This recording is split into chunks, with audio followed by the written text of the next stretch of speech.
So, Donald Trump's legal team just got physically ejected from a federal courtroom after what witnesses are calling the most explosive meltdown they've ever seen from defense attorneys in a major trial. And what triggered this complete breakdown?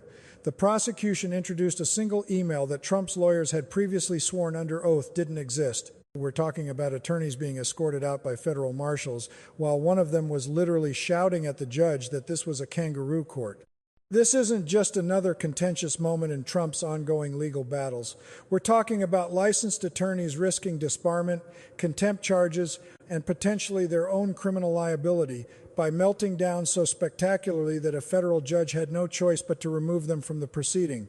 And trust me, when federal marshals are physically walking lawyers out of a courtroom while the judge threatens to refer them to the Bar Association, you know something absolutely unprecedented just went down. It's honestly hard to believe we're watching officers of the court, people who spent years in law school and passed the bar exam, completely lose their professional composure in a way that legal experts are saying could end their careers. Let me fill you in on what's been happening. Trump's legal strategy throughout this trial has relied heavily on his defense team's credibility with the court.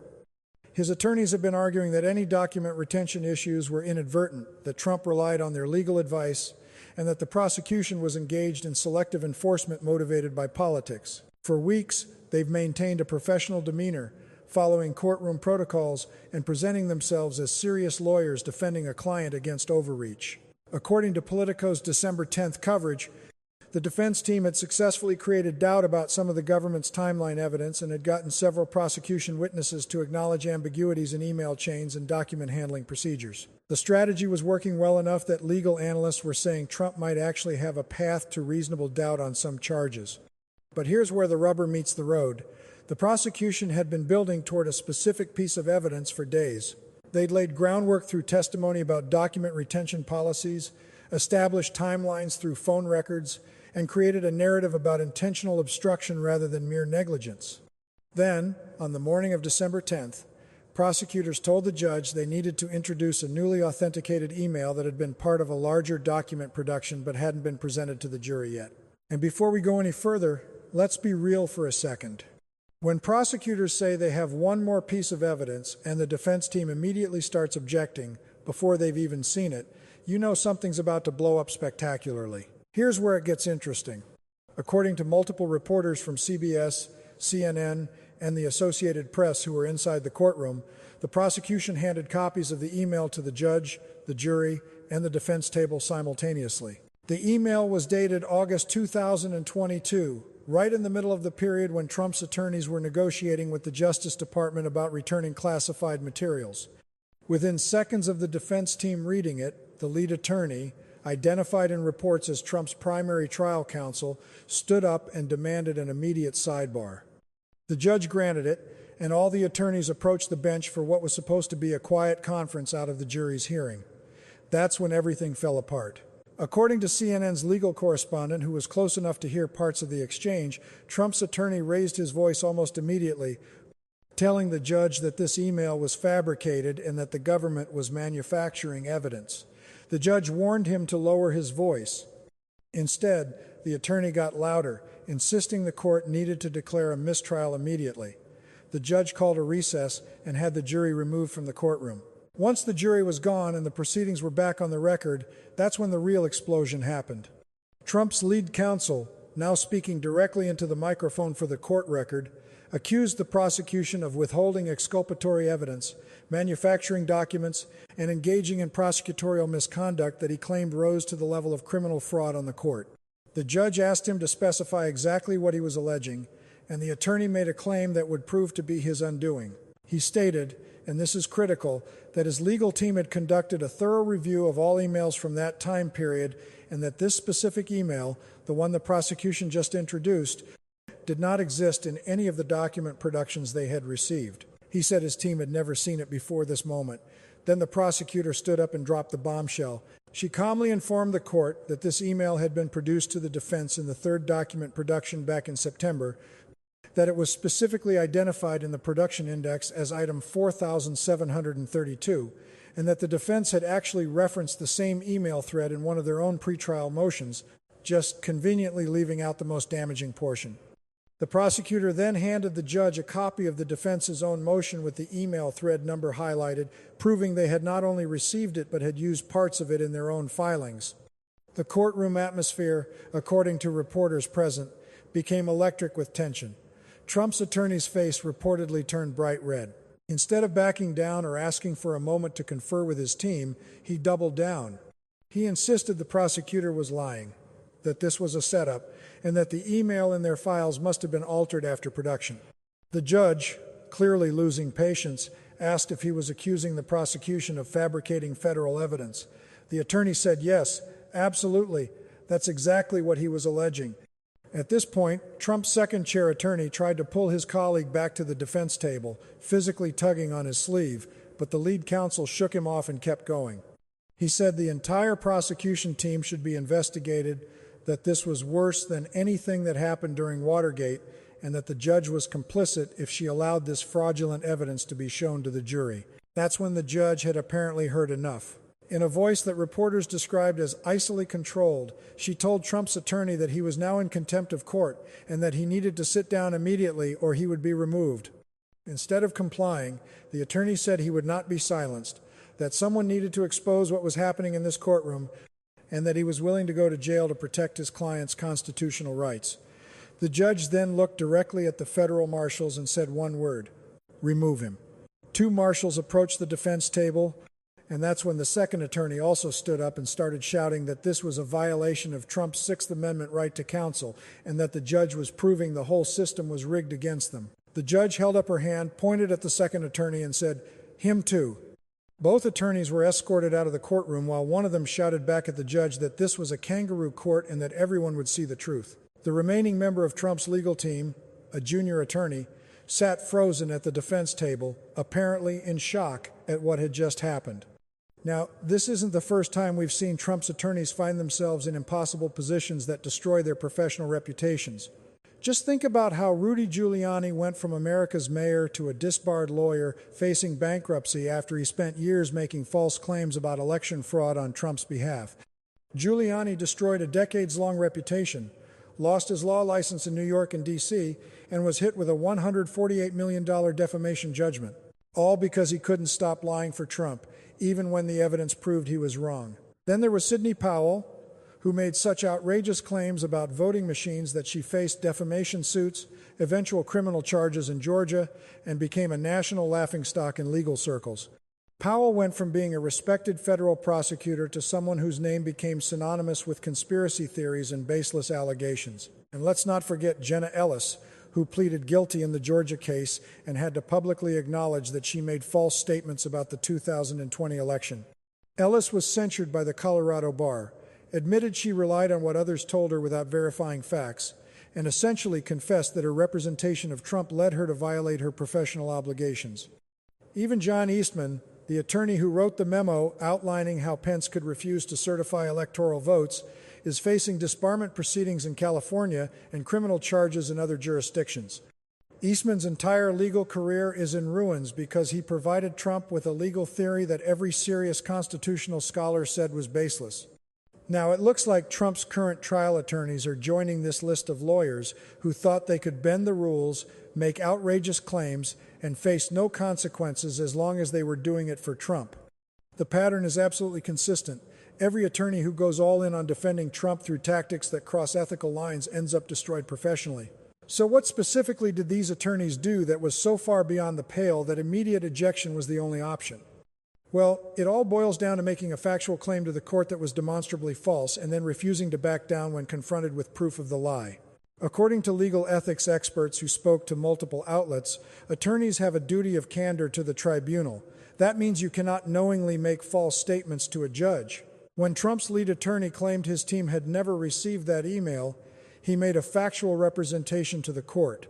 When the prosecutor immediately proved that was false by showing the production records and the defense's own motion citing that email thread, the attorney had a professional obligation to acknowledge the error, apologize, and move on. Instead, he accused the prosecutors of fabricating evidence, which is itself an incredibly serious allegation that requires actual proof, not just defensive deflection. Now, here's the kicker. The judge asked him point blank if he was formally accusing the government of manufacturing evidence, giving him a chance to walk it back. He said yes. At that moment, according to legal analysts, he crossed a line that no competent attorney crosses. You don't accuse prosecutors of criminal conduct without extraordinary evidence, especially not when the record clearly shows your own statement was false. The judge then gave him a direct order to sit down and be quiet, another chance to stop the spiral. He refused. At that point, ejection wasn't just justified, it was mandatory. A judge cannot allow an attorney to continue disrupting proceedings, making false statements, and refusing direct orders. The courtroom has to function, and that requires a baseline of professional behavior. Legal experts noted that the second attorney's decision to also start shouting sealed his fate immediately. Once the judge has ordered someone removed and you stand up to join the chaos, you're making a choice to be removed as well. This leaves Trump in an extraordinarily difficult position.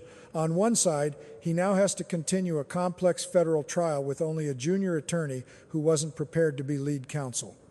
That attorney has to somehow manage the rest of the trial, handle cross-examinations, make legal arguments, and protect Trump's interests without the benefit of the preparation and strategy that the now ejected attorneys had developed. That's nearly impossible in a trial this significant. On the flip side, Trump's entire defense strategy just collapsed in the most public and damaging way possible. His attorneys didn't just lose an argument. They got thrown out of court for lying and throwing a tantrum. That's the image jurors are left with. That's what will be in their minds when they deliberate. The message it sends is that Trump's defense was so weak, so indefensible, that his own lawyers melted down rather than face the evidence. The tricky part is there's no way to undo this, so Trump is caught in a bind. He can either bring in new attorneys mid-trial, which means asking for a continuance that the judge is extremely unlikely to grant, and even if she did, starting over would mean the jury sees that Trump's original legal team imploded so badly he needed a complete replacement.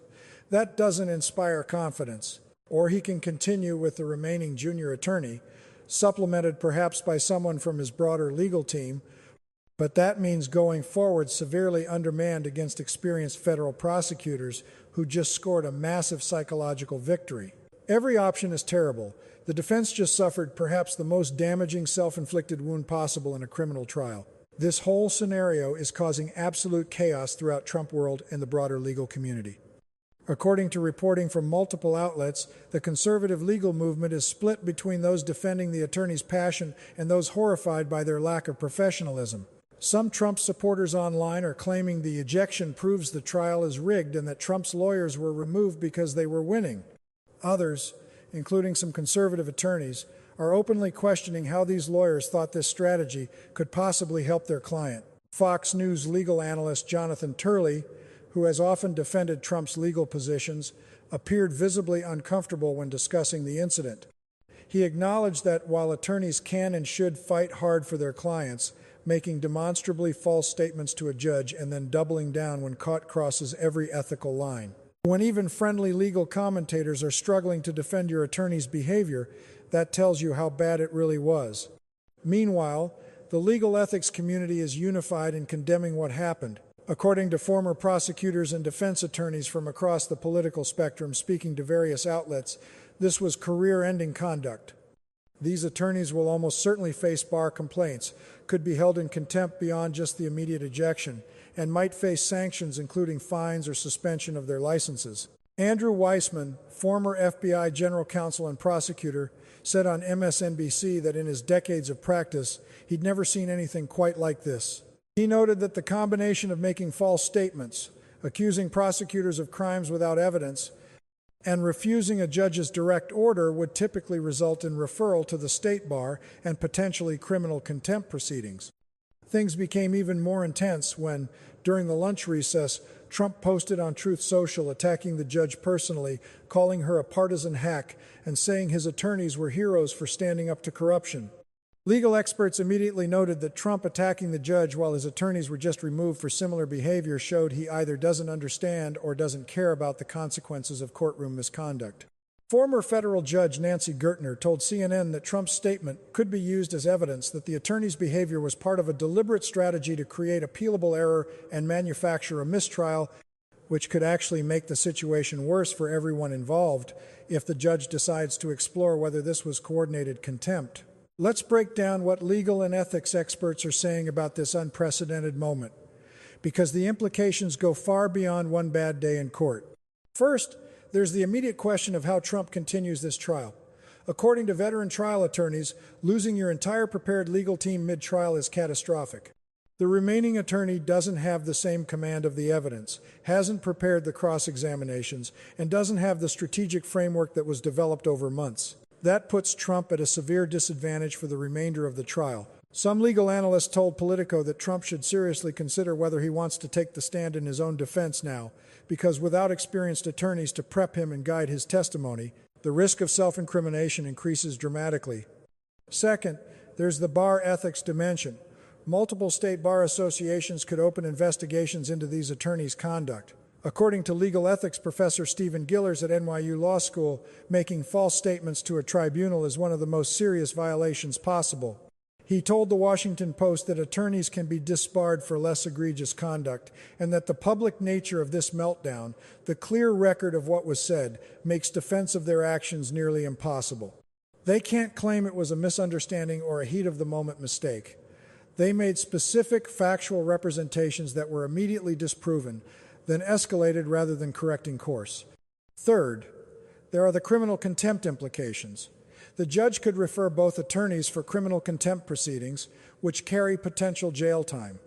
While that's rare for attorney misconduct, according to former prosecutors, refusing a direct court order after being found in contempt moves the situation into that territory.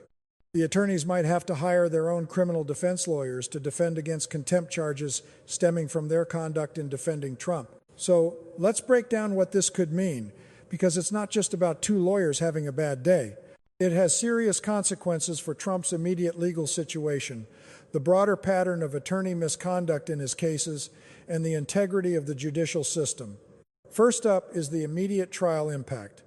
Trump now faces the remainder of his trial with a severely weakened legal team right after the prosecution introduced apparently devastating evidence, and after the jury watched his attorneys get physically removed from the courtroom for making false statements and throwing a tantrum.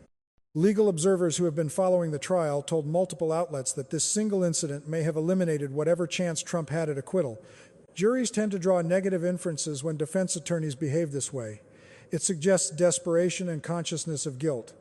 Looking ahead to the broader implications for Trump's other cases, this incident could affect how attorneys approach representation of Trump going forward. Competent lawyers are going to be extremely hesitant to take on his cases if they see that it requires making statements that could cost them their licenses. According to reporting from Reuters, several law firms that were considering representation in Trump's other matters have now declined, citing concerns about whether they could maintain ethical representation given Trump's demands and public statements.